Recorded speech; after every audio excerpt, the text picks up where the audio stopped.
نامەی یاسین سعید بۆ دکتۆر تاها ڕەسوول. تاها ڕەسوول پیاوێک لە زێڕ. من نە لە دوور و نە لە نزیک هەتا ئەم ساتە وەختە دکتۆر تاها ڕەسوولم نەدیوە، بەڵام ئەوەندە ئەزانم کە مرۆڤێکە خاوەن سەرمایەیەکی باشە و لە پاڵ ئەمەشدا هیچ کات ئەوەندە باسی خزمەتەکانی دەکرێت لە بوارەکانی پەروەردە و ڕۆشنبیری و هونەری و کلتوری و مرۆڤایەتی بەگشتی و نیشتیمان پەروەری و بەخشین و خزمەتکردن بە هەژاران و ڕۆشنبیران نی و هێندە باسی ئەوە ناکرێت کە بازرگانە.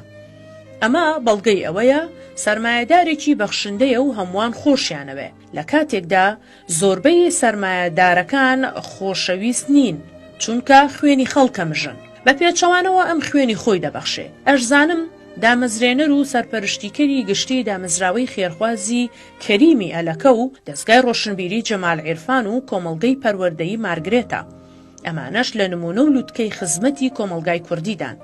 لە پاڵەمانەدا هاوکاری چاپکردنی سەدان و هەزاران کتێب و ملیۆنان پۆستەری کەسایەتی کورد و سەدان پەیکەری کردووە، سەدان کەسی لە مردن ڕزگار کردووە، ئەو لەبری ئەوەی سەرمایەکەی زیاتر کۆبکاتەوە و بەخشی و ناوبانگی مێژووی بۆ خۆی و گەلەکەی تۆمار کرد، بۆیە دوای مردنیشی بە شکۆداری دەمێنێتەوە و لەبیر ناکرێت.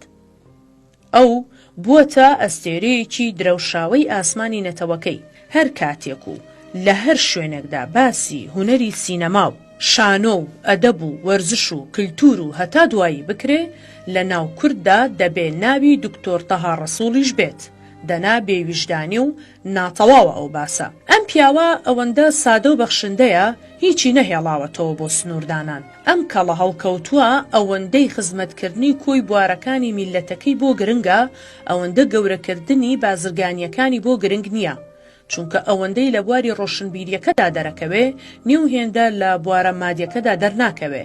ئەو بە ڕەنجی خۆی هەرچی لە ملاولا پەیدا دەکا دەیهێنێتەوە و دەیبەخشێت بە نەتەوەکەی.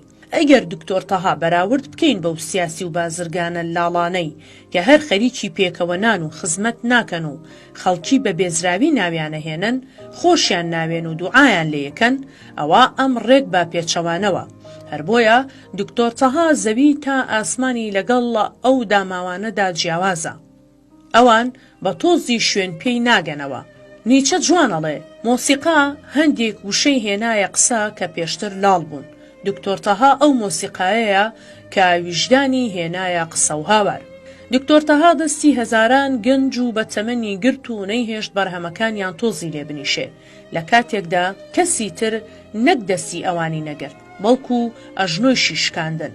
لێرەوە وانەیەک فێر دەبین، لەبری ئەوەی سامان کۆبکەینەوە و لە دوای خۆمان بەجێ بێڵین با هێندە کۆبکەینەوە پێی بژین و ئەوی تری ببەخشین بەوانەی پێویستیانە. با فێری ئەوە بین ئەوەی لە ئێمە زیادەهی ئەوانەیە کە نیانە.